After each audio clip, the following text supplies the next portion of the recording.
G'day everyone, welcome to another week of Aussie Tech Heads, episode 556, 26th of October 2017. How you been? Hope your week's been good. I'm Glenn Goodman and I'll be joined in a minute by Jason Warlock Oakley, and we're going to discuss some tech news that's happened through the week that's piqued our attention, at least anyway. So things like, has the Colonel divulged his 11 secret herbs and spices?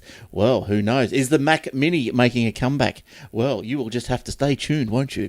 All right, so we are brought to you by athwebhosting.com.au for all your little hosting needs, WordPress blogs, blah, blah, blah. You would have heard it at the start of the show. Don't forget the AussieTechRadio.com. You can get that cross-platform, download the app TuneIn Radio and search for Aussie Tech Radio. You'll find it. You'll also find, if you search in the TuneIn Radio, you will also find this podcast. And you'll also find us in Spotify, also with the Aussie Mac Zone. Facebook.com/Aussie Tech Heads, YouTube.com/Aussie Tech Heads. Send us an email, Glenn at AussieTechHeads.com.au or Warlock at AussieTechHeads.com.au. All right, as I said, don't forget the Aussie Mac Zone and you can get other history lessons of Obsidian Loft and Old Fart Geek and Aussie Tech Security. They all should be making episodes pretty soon. Well, I'll get on to Roger and we'll get on to the other, Jason, we can ask him in a second. Roger. Yeah, and see what's going on there. G'day, Jace. How's it going? Good. It's interesting that you mentioned KFC's secret herbs and spices. Did you know that if you have a look at the KFC Twitter account, it only follows 11 people, 6 Spice Girls and 5 guys called Herb? That's right. Is that the secret? Who knows? Where's that story? It's got bits of Spice Girl in it. What? Yes. It's so a guy who goes by the Twitter handle of, I don't know, EDGETTE22.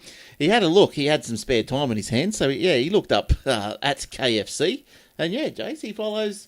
Oh, the Colonel follows 11 people, and it is pretty funny, isn't it? Really, he follows for the 5 Spice Girls by name. You got the Jerry, was it Horner? I thought it was Halliwell. She get married or something. Must have. Mel Brown, Emma Bunton, and all that, and then just looks like 5 random herbs. Yep. So that's pretty funny. Pretty funny. All right. KFC. Also, you can see my friend over there. It's one of these. Oh, yes, that's right. Now we can also see, as you just held your hand up, we can see the face of the... Oh, we can't now. It went off. But Let me activate it again. Now, this is your new Fitbit Ionic. I love it. Great watch. And you've created a new time face or something. There it is. Oh, there! Oh, it was a quick flash. It was a quick flash. There. It's detecting me moving it, so it comes on when you look at it. But when you stop looking at it, it turns off to save battery power. Right. Do I go around that way?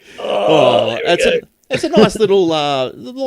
Probably little, for those who can't see, little plain white analog type clock face. So it's not too bad.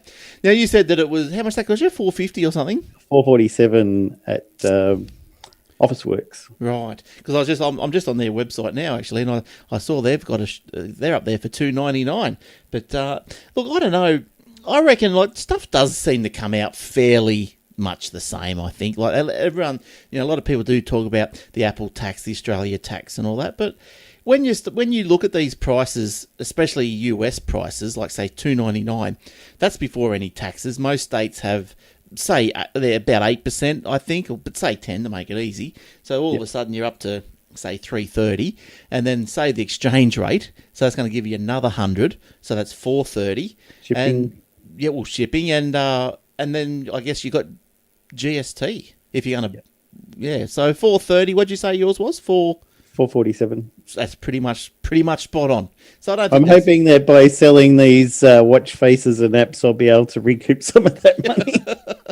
But I mentioned the show to Fitbit John. He's one of the developers that's very active in the forum, and we're also got a Discord, a few rooms on Discord, so he's on there and very helpful, helping people out. And I said, I mentioned the Fitbit Ionic on our podcast. And he's like, what podcast's that? I was like, Aussie Tech Heads. I'll probably mention it again tonight because we've got a show. Yeah. He had a look and he's like, wow, you guys have done so many shows. Yes, well, 556. I was like, Glenn started it all and I've joined several years ago and become a regular. really enjoying developing for it. And as you can see, you could do like steps and heart rate and calories and all this sort of stuff, a lot more things as well. So I'll be sticking those onto all my clock face apps. Now, how can you just hold yours up? I just want to see how thick it is. Is it not as thick as some? Yeah, no, like on its side. Can I see the side? No, like that's it. That's not too bad. Because I'm thinking, I've just got the Apple Watch in my brain, and it just seems to me that it sort of it sits pretty high off the wrist, doesn't it? The Apple Watch. It sticks up a bit. The other thing I don't like about those and some of the Android Wear ones is you have to charge them every night. Right, yeah. They get 18 to 20 hours, whereas this one you can probably charge every 5 or 6 days or something like that. Yeah, that's nice. Now, obviously they've got an app store. Where do you find your apps in particular? The App Store won't be released for a few months yet because everyone's got to develop all their apps and they're ironing out features and stuff in the firmware, which will be updated to support the App Store. Right. So once all that's done, we'll be able to put our apps in there.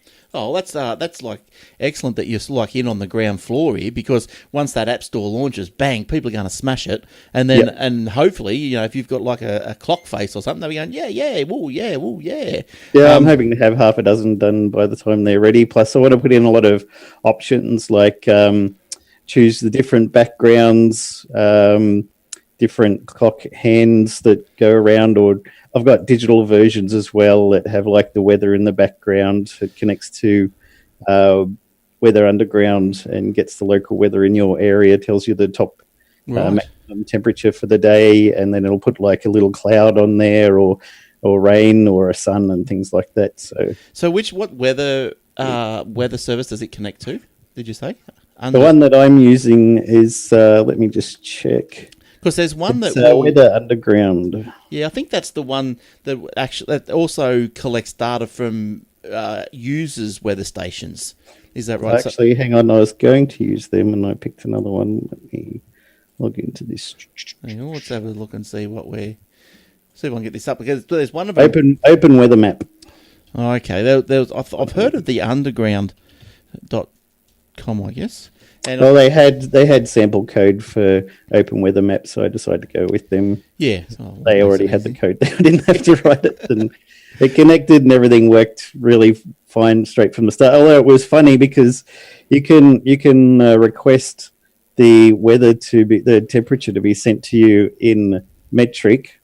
Yep. So it'll give you Celsius or imperial to get Fahrenheit. And I forgot to put that option in. So it said the current temperature is like 260 degrees, and I was like, 200? What the heck is that? You are on the sun. I made a joke to a friend of mine who I work with. I was like, he said, all temperature is cold. And I said, I thought maybe it's measured in kelvins, like the Kelvinate fridge. Right. And I got an email back from Open Weather Map, and they said the value that we send by default is in kelvins. So so it was right. All I have to do is convert it to Celsius or Fahrenheit, depending on what you choose in the Fitbit app. And you've got user preferences like that. So if you want to see it in Celsius, my app will detect that and automatically convert it and show it to you. Wow. It just rounds it up to the nearest degree. Yeah, that's pretty cool. Okay, so it was kelvins, and I made a joke about it. I should have just tried converting it in the first place, but it turned out to be right. So it's a lot of fun. I really enjoy developing for it. It's all JavaScript and CSS, so it's not even complex to do. Yeah, that's all right. That's good. Sounds good. And it's all in the cloud. You do all your development in their Studio Cloud, and you just you click on Select My Watch, so you tell your watch go into developer mode, and you tell the website, look for my watch on your local network, and it finds it, and you say, whack this clock face or app on there, and it transfers it through your Wi-Fi straight onto your watch. Oh, how good is that? I might have to keep an eye on those little things. I don't wear watches anymore since I got the phone, but I do like the look of that one, to be honest. But just with the weather thing, did you know, just a bit of a tidbit information? You know, when the weather announcers are saying, it's going to be hot today, or it's cold in the morning, hot in the afternoon, or whatever. Yep. Did you know if the temperature is below 17, it's always it's cold and a low of 15, or cold and a low of 6. So it's always cold. If it's higher than 17, it's always hot. So it's hot and 22 or hot and 27. And 17 is the only number where it's cool. It's cool and 17, apparently. So should you hit or stay on 17? So it's got to stay on 17.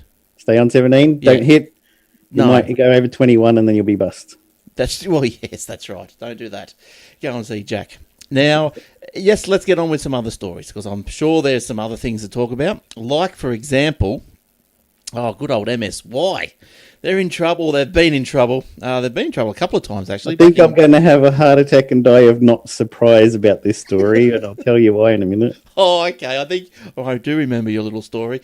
But yeah, so MSY, I think we all know who they are. They're your local PC part retail store. You know, customer service might be a bit lacking, but hey, that's why I call them messy.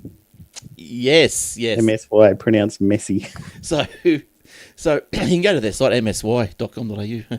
So anyway, late last year, they breached the Australian Consumer Law Act by misrepresenting consumers' rights to repairs, replacements and refunds when they purchase faulty products. Now, the ACCC accused MSY of a litany of offences that it had discretion over whether a customer was entitled to a remedy for a faulty product, that it chose which remedy it would provide to customers, and that it only provided remedies for products returned within 7 days. That MSY may have required the customer to pay an administration fee to receive a remedy for a faulty product that was out of warranty. That bit's okay, isn't it? If it's out of warranty, pay a fee. That's all right. Yeah. And it did not provide any remedies over faulty software. Oh. Now, as I said, this is the second time that they've been in trouble, and the first one was back in 2011. Now, what happened to you, Jay? Sounds like you have a first-hand experience story. Yes, well, when I bought this computer that I'm using right now, I bought it in parts on their website, and I just went in to collect it. When I took it home, hooked it all up, wouldn't boot up. So I had a look through and tried taking out various cards and things and swapping things around, and I was like, well, it could be the RAM, it could be the motherboard, could be the power supply, CPU. Maybe the CPU was faulty.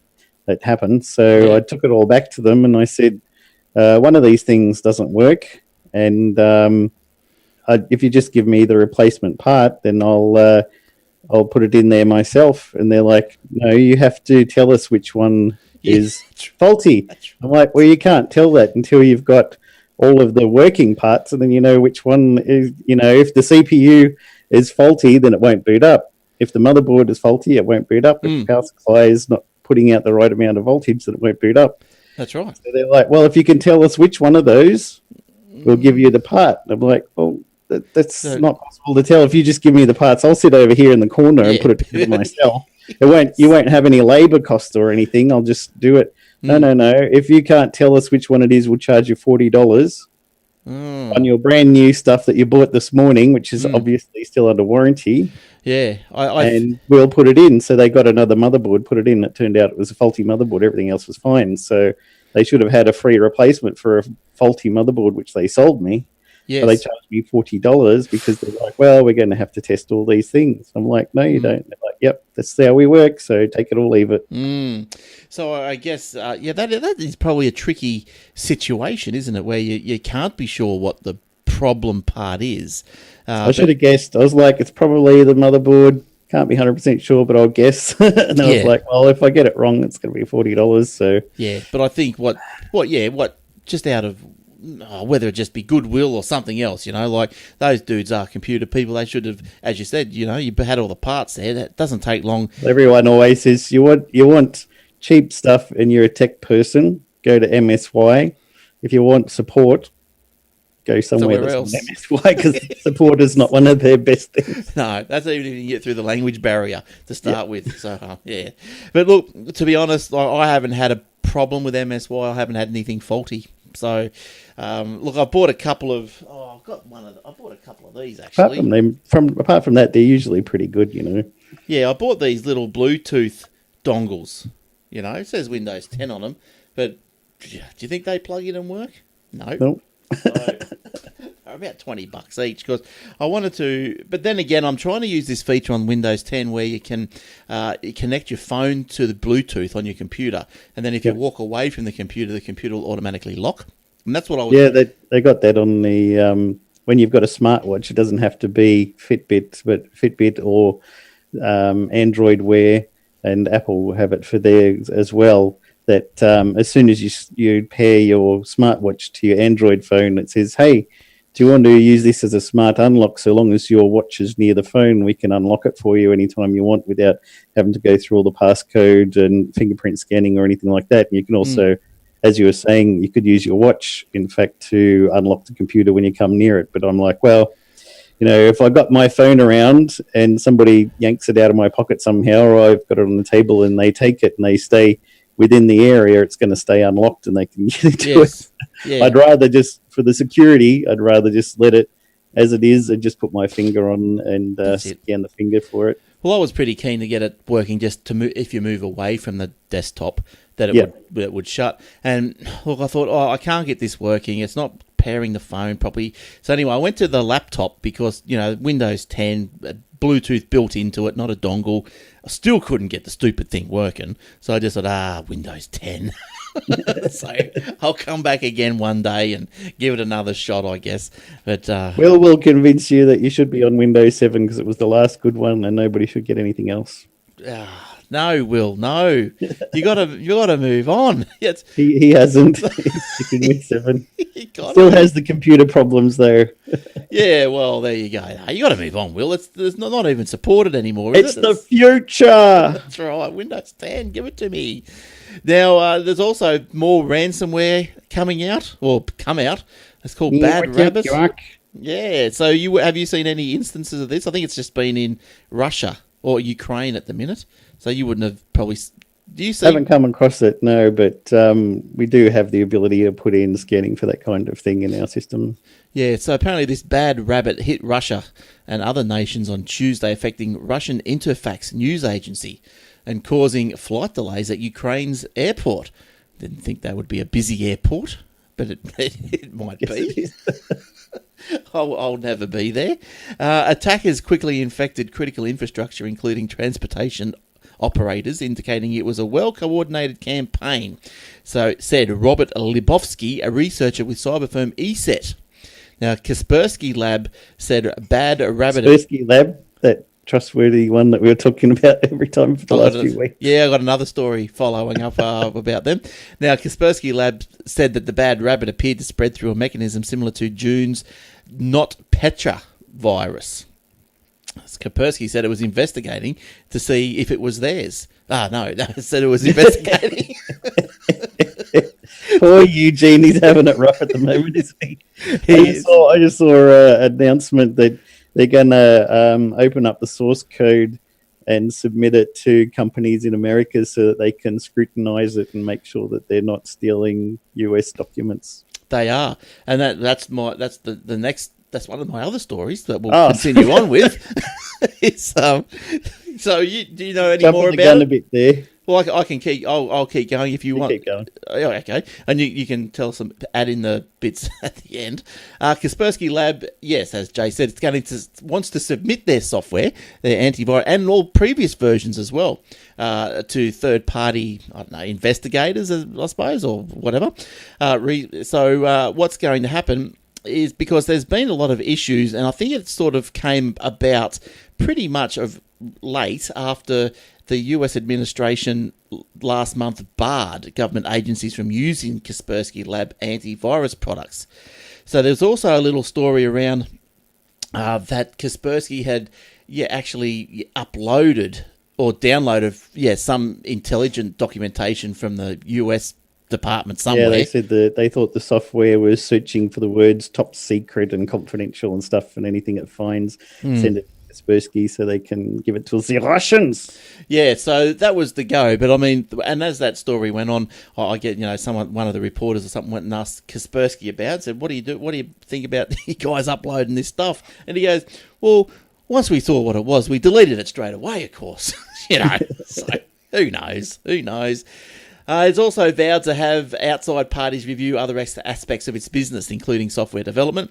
Now, reviews of its software, which is used apparently on about 400 million computers worldwide. Let's do it properly, Glenn. 400 million. Sorry. Hang on. million. There you go.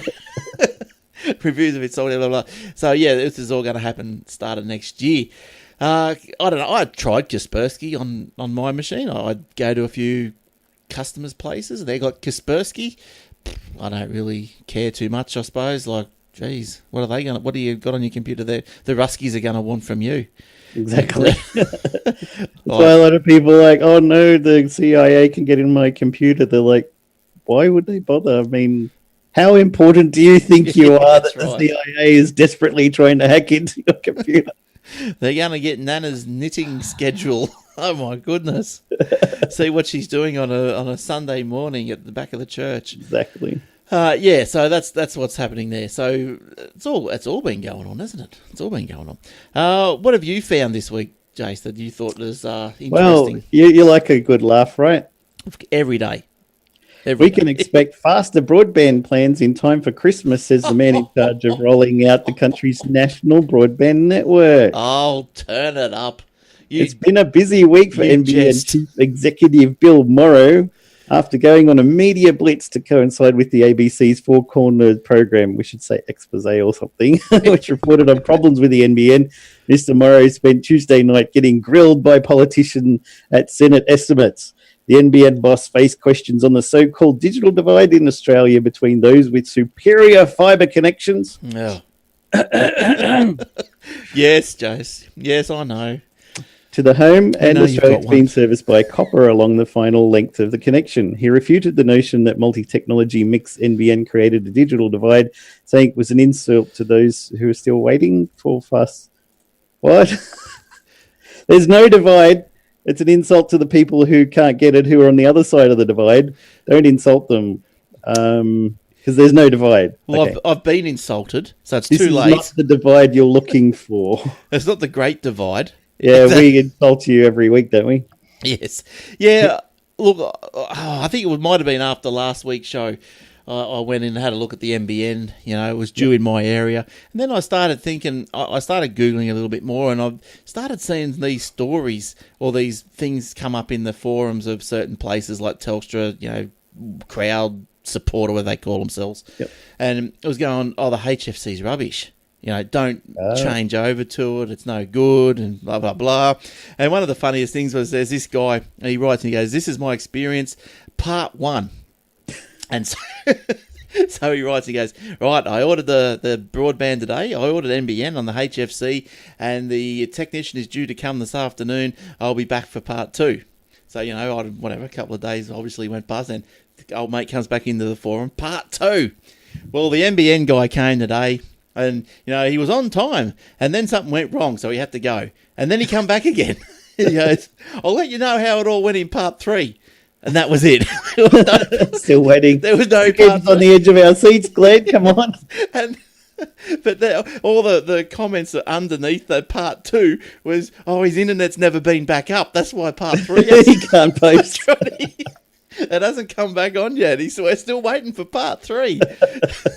That's pretty funny. Bill Morrow also fielded questions on the threat of 5G mobile broadband to the NBN and the troublesome pricing structure of the wholesale network, which ISPs complained is too expensive. NBN charges retailers like Telstra, TPG, and Aussie Broadband an access fee, as well as a network capacity charge for the amount of bandwidth they want to provision for their customers, called the Connectivity Virtual Circuit (CVC) fee.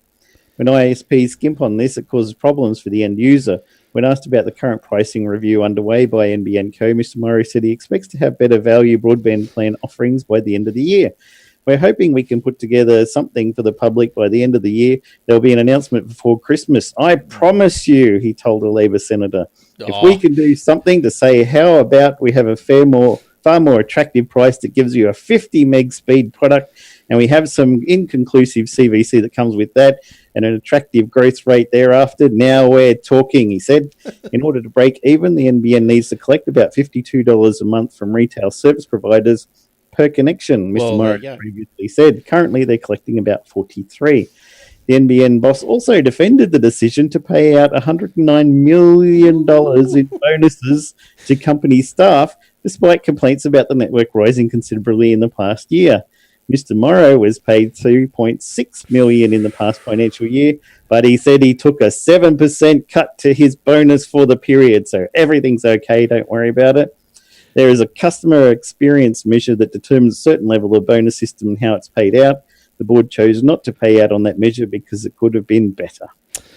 3.6 million. This is all I'm taking out of that story. But he took 7% pay cut. Come on. It's like there's this company I worked at, and they wanted everybody worldwide to take 15 to 25% pay cut mandatory.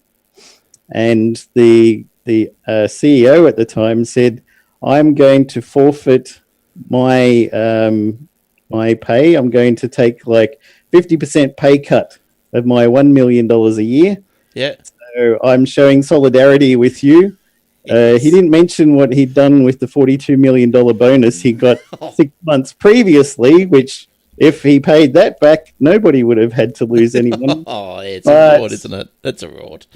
At least in Australia, the law was that we had to vote whether we would take the pay cut. And we said, so if we take this pay cut, it'll be temporary, right? And then once the company's good again, then it'll just go back up to where it was. No, that's your new level from now on. You have to work your way back up there with rises if you're good enough and stuff. Yeah. So Australia said, nope. Yeah. And so we didn't lose any of our pay because the law said that we could vote on it, whereas other countries, right.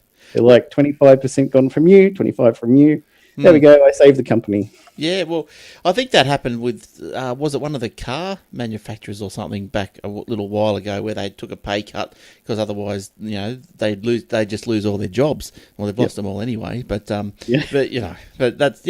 thing's out there. But when you see the guy, I can't see. Look, all I took out of that story was this guy gets paid $3.6 million. For looking after the NBN so well that he's done. What a great job. Yeah. And then 109 million in bonuses. Like, it's crazy. It's crazy. And Malcolm Turnbull just this week or early last week or late last week said that the NBN's never going to make a profit for the government. Yeah.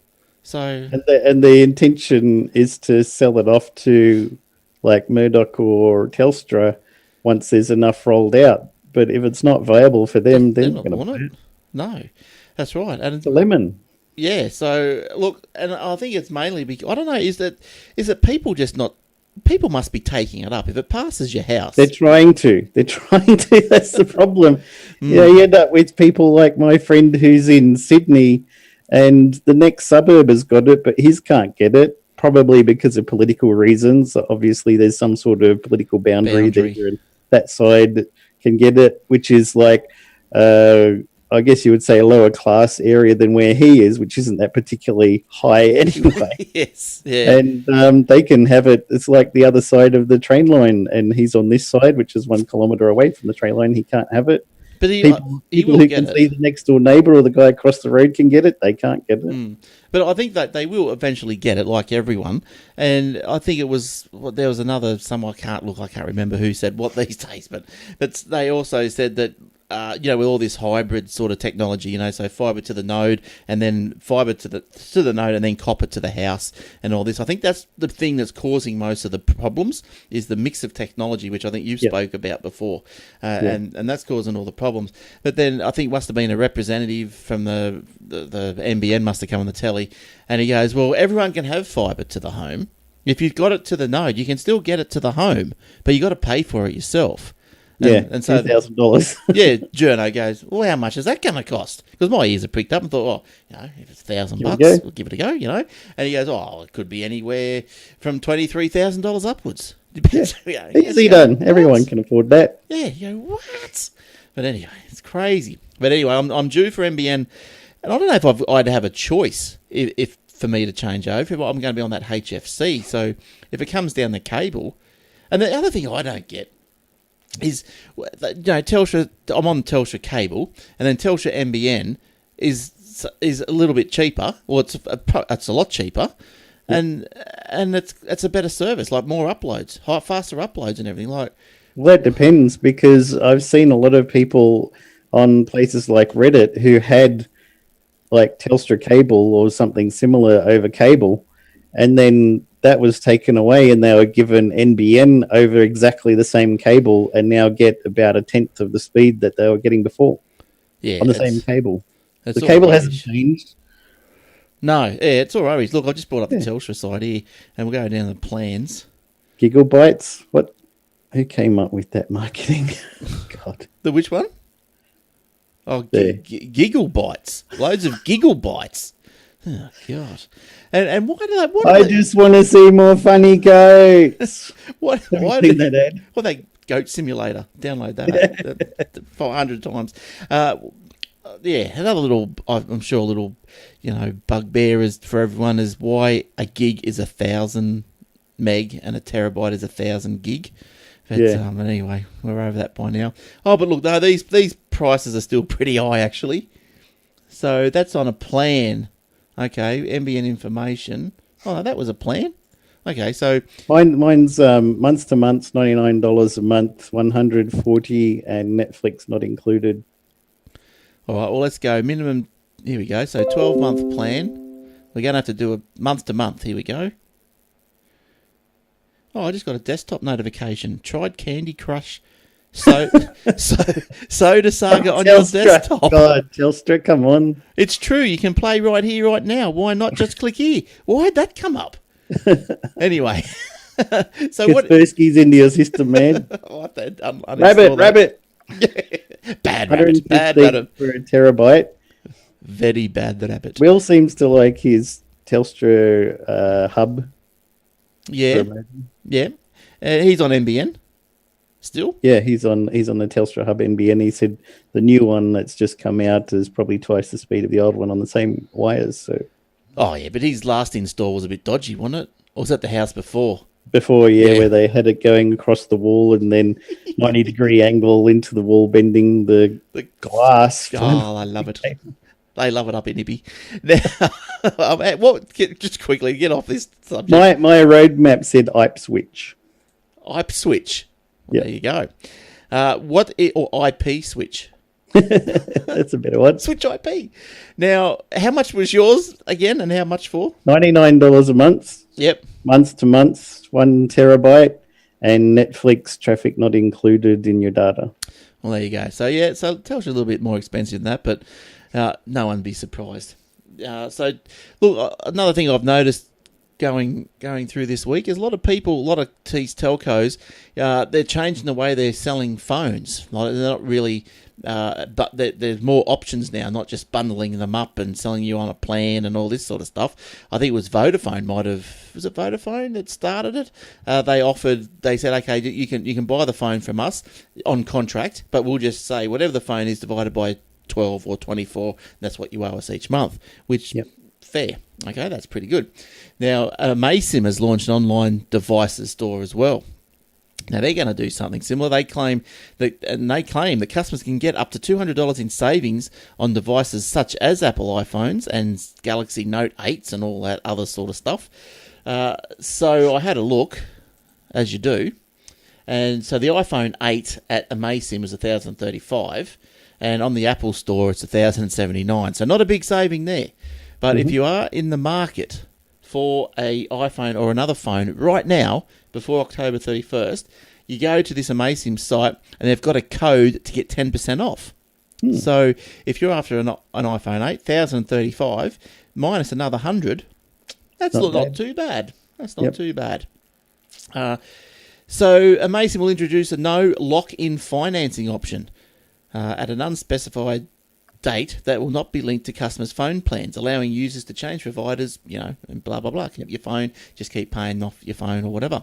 The store will also offer more products in the future as part of its intention to become a true online tech store, adding product categories such as laptops, drones, personal audio, gaming, VR, and more. So, that's interesting.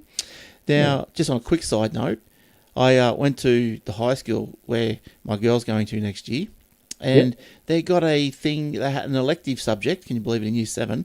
It was something or other, but it was all about 3D printing. Cool. So she ticked that box. Steve loves that, Yes, as we found out, yes. What about, I don't know if you guys had a chance to go through, did we mention that on the show, or was that after the show? We talked about the 3D printing, I think. Yeah, I think so. Well, if we didn't mention it on the show and you find what I'm talking about interesting, email me and I'll get you some links. But he did put links, because they were in the show notes. But yeah, just links to pages with all these, the plans to all these 3D... Free. I'm free. I know. How good's that? It's great. All right. What else, Jace? What else is happening? Well, since mid-September, a new IoT botnet has been grown to massive proportions. Codenamed IoT Reaper, researchers estimate its current size at nearly 2 million infected devices. According to researchers, the botnet is mainly made up of IP-based security cameras, routers, network storage devices, network video recorders, and digital video recorders, primarily from vendors such as Netgear, D-Link, Linksys, Go Ahead, Jaws, Acron, AV-Tech, Microtik, TP-Link, and Synology.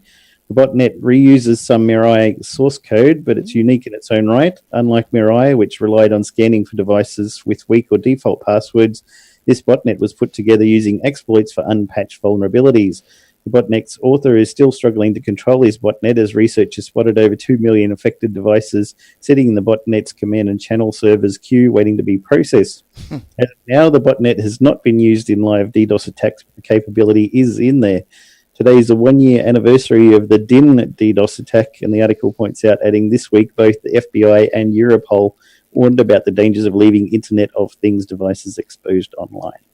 Yes, well, you can't do that. That was going through cameras, baby cameras, printers, everything, wasn't it? Everything, yep. Yeah, probably even door chimes and all this sort of stuff. And most of those are not getting updated, although some of the good quality ones like Ring door chimes get firmware updates all the time, automatically applied. What's the answer to that? Do you think there's going to be a standard thing where everything has to have some sort of gateway for firmware updating, but then I just probably create a bigger hole to start with? Or better still, have more blocking from the internet, so your device doesn't... If there's no need for it to connect to the internet, then why is it? Yeah. But was it Steve on Security Now always said the S in IoT is for security. It doesn't exist. Right. It's not there. Especially when you've got default passwords and plain text passwords and stuff like that on all these little cameras all around your house that people can look in your house and see what you're up to.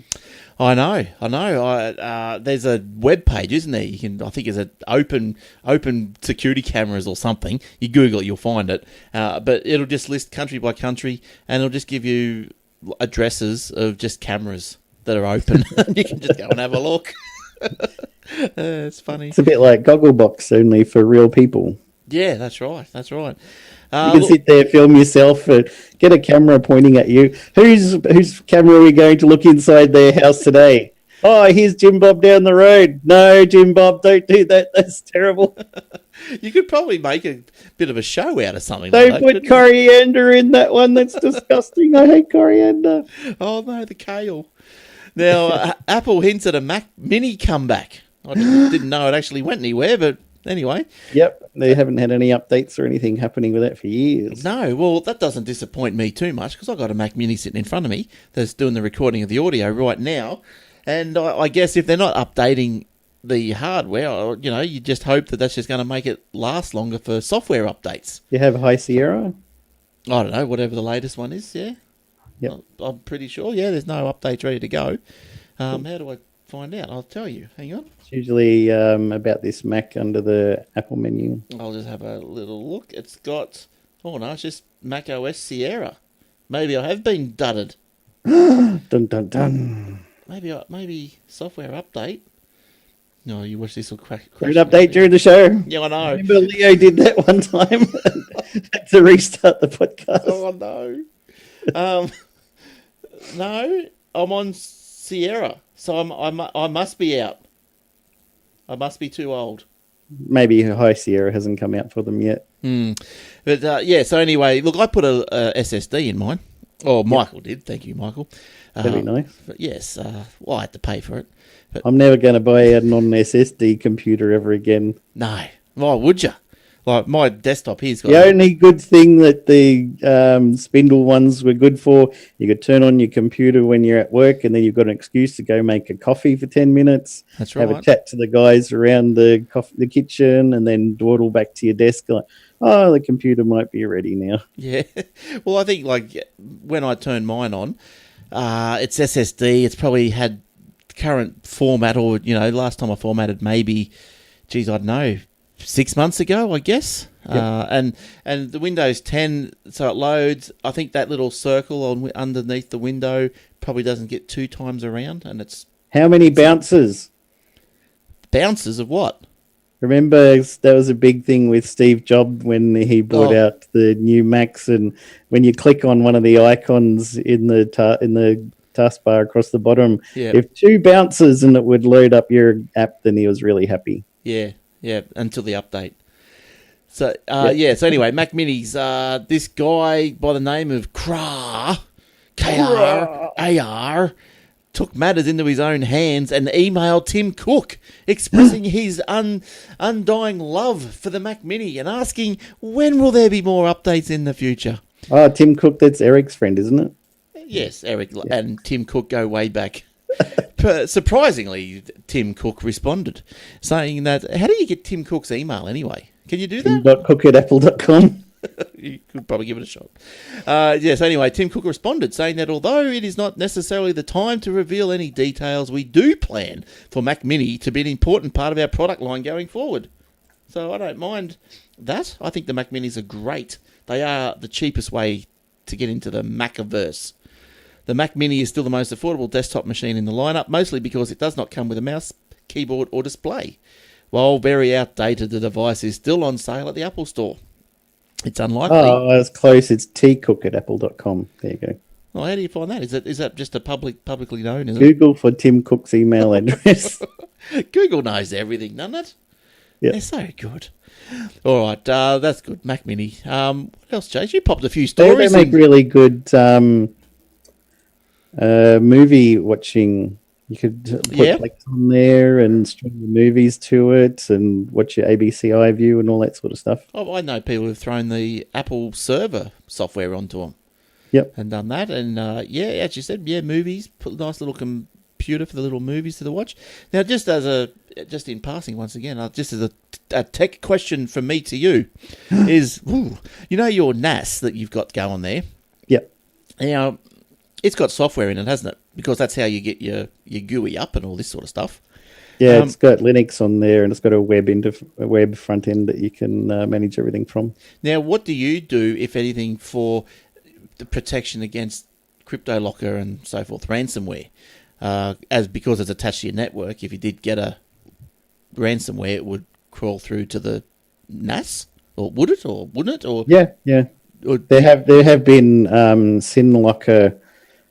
Crypto locking Trojans that have gone around the internet, specifically written for Synology. They have updates that come out all the time, and it's quite interesting because when they release it, it's 2 a.m. Australia time. So I get an email during the night, which I don't see until I wake up at like 8 o'clock, and I look at my phone and it says, your Synology server is about to have an update applied. If you don't want this to happen, press cancel within the next 10 minutes. And I'm like, well, that was happened 6 hours ago. But I want it to be kept up to date and to prevent all these things. And they have patches and stuff happen all the time to prevent that. So, but the way that the ransomware or the crypto locker, say, works, as it just finds out, so it finds out that you've got network, it finds out all your documents on there, and it just encrypts them. So you're saying that all their updates are good enough that they can stop the server itself getting hacked, is what I mean. Yeah, right. But if you got the desktop hacked, then there's not much you can do really to prevent. Not really. It does have. I think for Linux they use Clam AV antivirus, which you could install on there if you wanted to. Right. Yeah, no, just a thought, because I was thinking here today. I've given my daughter access to like the photos on the read only, of course.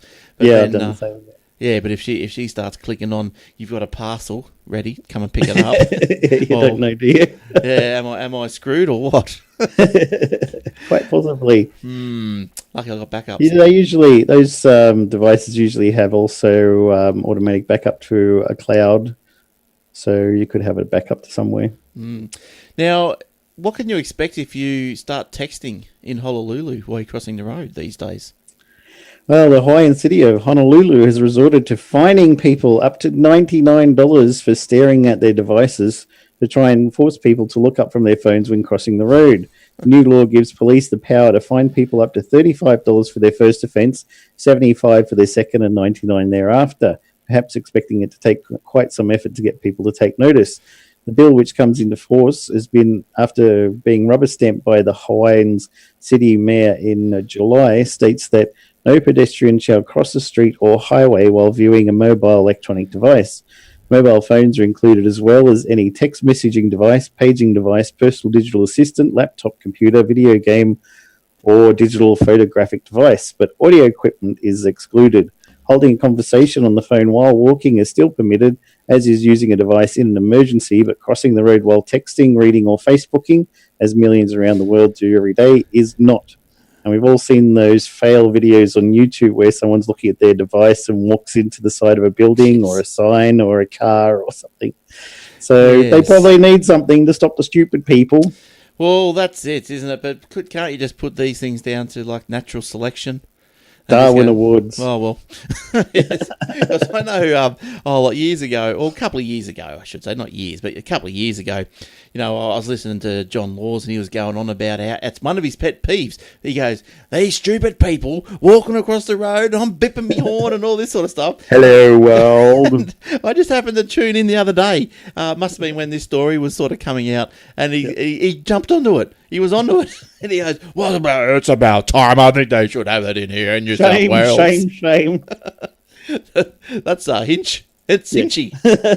Shame, Lawsy, shame. All right, what else have I got here? I've got another one coming, I think. Here we go. Oh, here's one here.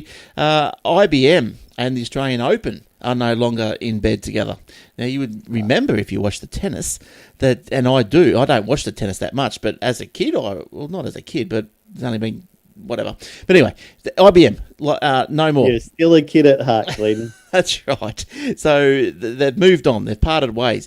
Now, IBM provided a range of technology services to Tennis Australia, including web hosting and IT services, as well as functionality for fans, such as iOS and Android apps. Now, neither of the two confirm which party cancelled the contract, although a number of well-placed sources suggested that IBM made a strategic decision to withdraw from the Australian Open, which cost millions of dollars each year in sponsorship fees, as well as value in kind services. So I imagine that would be, if you want to have a imagination, would be something like staffing of some computer terminals or little kiosks or something like that. Yep. It's understood that IBM typically sent dozens of engineers to Melbourne. They also provided a footprint in its North Carolina data centre, as well as a redundant facility. Now, IBM first partnered with the Australian Open in 1993. It's a fair partnership. What's that, 24 years or something, whatever I said. Now, the launch of the innovations that IBM have brought to the Australian Open, or the tennis in general, the launch of the Speed Serve system in 1993, data analytics and social media sentiment analysis, highly trafficked website which surges during the 2-week tournament. The site provides players, officials, media and fans with updates, scoring, the ability to watch videos, check timetables and engage with the tournament. Cloud provisioning, technology to scale and manage the computing capacity for the site, which received more than 17 million unique visitors in 2015. And it didn't fall over like the census site? No. As I was reading through the story, I was thinking, I wonder if they're sort of getting, sick of it. But it looks like IBM might have actually pulled this one. The Slam Tracker data visualization feature. So, yeah. And look, if you're on the video, there's a picture of their operations center. There you go. Isn't that good? There's a few people there, a few computers. They're all laptops. How's that? All right. And what else you got, Jace? You popped a few more stories in there right at the end. Yeah. Good Google, boy. in collaboration with bug bounty platform HackerOne, has launched a Google Play security reward program, which promises $1,000 to anyone who can identify security vulnerabilities and participate in Google Play apps. 13 apps are currently participating, including Tinder, Duolingo, Dropbox, Snapchat, and Headspace. If you find a security vulnerability in one of the participating apps, you can report that vulnerability to the developer and work with them to fix it. When the problem has been resolved, the Android security team will pay you $1,000 as a reward on top of any reward you get from the app developer. Google will be collecting data on the vulnerabilities and sharing it anonymized with other developers who may be exposed to the same problems. For HackerOne, it's about attracting more and better participants in the bounty program. Now, well, I read that story on another site, and it didn't quite read like that. So that's I can understand that better. The way I read it on the other site was that Google was offering $1,000 for identifying bugs or whatever, but only in the Play Store or the Android system. And I thought, well, that's a bit tight, $1,000. Like, geez, it's something that's going to, promote and improve that worldwide platform. But that makes sense. That's good. So, yeah, you can help someone fix up their app, submit it, and get another $1,000. That's pretty good. Yeah, love it, like it. And then you might meet someone on Tinder while you're at it. Well, you could do. But I'll tell you what you won't be able to do, and that is you won't be able to make a Patreon account if you are making porn. Oh, that's sad. Yes. Not that I would. I mean, who's going to watch it? But I would if I could. All right? But I can't. So porn is no longer allowed. The Patreon service updated its rules last week to explicitly ban the sale of pornographic content. Good wording. And provision of sexual services. So is the bare essentials. Yes, that's right. The naked truth of it all. The firm is accused of betraying some of its members who say their activity is not illegal. So I guess this is where that's the thing, isn't it? It's not in most countries, say the US, it's not illegal to create the porn, I guess. So therefore, should. But at the end of the day, if Patreon's a private company, they don't want to be connected with that sort of stuff. I think they're then they're go and raise money. It's the same as they were just talking in news stories today that Apple wants more content and it's sourcing it, but it doesn't want anything to do with sex or violence on their shows. And why not? That's their choice, and go somewhere else. There's plenty of other places to go. That's right. And for Apple, that's a big thing. Like that's a big thing for the users, the mums and dads out there. They know that you're not. Their kid can't download a Patreon porn app or something. They certainly wouldn't use Chrome or Safari to look at naughty sites, would they? Never. Not until they're 10. Anyway. So, dozens of adult content creators have signed an open letter to Patreon challenging restrictions it has placed on the creation of pornography. Now, one of the paragraphs or one of the comments in this open letter was, "We know people..." So this is from the people who are objecting. Wow. Yeah, "We know people who would be homeless if it wasn't for making porn." And there you go. You're keeping people, kicking them out on the street. How could you, Patreon? That's right. You're adding to the homeless problem. And it's not a small number. So you're making people homeless because you're not letting them make porn. Jeez. What happened to other fundraising platform? Raise it yourself. On 17th of October, the site's legal chief said he had become concerned that a small number of creators were involved in the creation of what he termed fringe adult content. I thought they always had nice haircuts. But anyway, there you go. I thought that was one of those mystery shows like The X-Files, wasn't it? Yes, out on the fringe. Yeah, there was a show called Fringe something like that. What else, Jace? Jeez, we must be nearly through you as well, so to speak. Yeah, Amazon has been granted a patent for ambitious new method of maintaining a charge in electric vehicles. The company wants to use drones to allow drivers to top up their vehicles without having to visit a charging station. Drivers would request a top-up from a central server, which would dispatch a charging drone to their location. The drone would then dock with the vehicle and start transferring power without the car ever needing to come to a stop. The solution isn't meant to administer a full charge to the car's battery. It would only supply enough power to get them to a charging station, which is still in somewhat limited supply. Amazon first applied for this patent back in June 2014, but like many other patents, there's no guarantee that they'll actually create a product based on the design. It could merely be an attempt to stop competitors from doing so. You would think in this day and age the batteries would be a bit too heavy for the drone to lift. Imagine if one of them fell on your head. But wouldn't be fun. No, but I guess that's a good idea in theory, isn't it? Like, you get stuck out in the middle of the desert or wherever, and you go, "Hey, I need a drone with a battery," so that could be good. We had a blackout. New business for Will. Yes. Will can be the drone commander. As he sends them out. He's got a little joystick there. Yep, we're heading down the main road. Okay, turn left. We're heading out towards Toowoomba now. Oh, sweeping over the KFC. Stop in there on the way back. Yeah. Ooh. Yeah, well, you have an empty cargo, so you might as well fill it up with something. Get exactly. a 20-piece bucket on the way home. You're right. The drone will weigh less once it gets rid of its electricity. So plenty of room. That's about it. Oh, geez. We got through all that all right, didn't we? That is about it. One thing we can do before we finish off is give a plug to a wonderful website called AussieByte.com. Okay, let's have a look. What is AussieByte.com? Is that spelt how it sounds? OZIBYTE. Yep. What's Aussie Byte do? What are those guys up to? What does it look like? Oh. Can you type? OZI. Oh, OZI. BYTE, Aussie. As in Aussie ostrich. Yeah. Why not? Hey, Aussie. Oh. There Still we can't go. Type. No. We call tech support. Somebody, please. We need help. Glenn needs help. OZI. BYTE.com. OZIBYTE.com. Here it comes. Oh, look, there you go. Beautiful. Say hello to the new Fitbit Ionic family. So is this all about wearable tech news and applications? It will be when I get some more articles written, yes. Oh, is this you, is it? Yep. And I'm also going to put on some tutorials there on making your own watch faces and apps and things. Oh, excellent.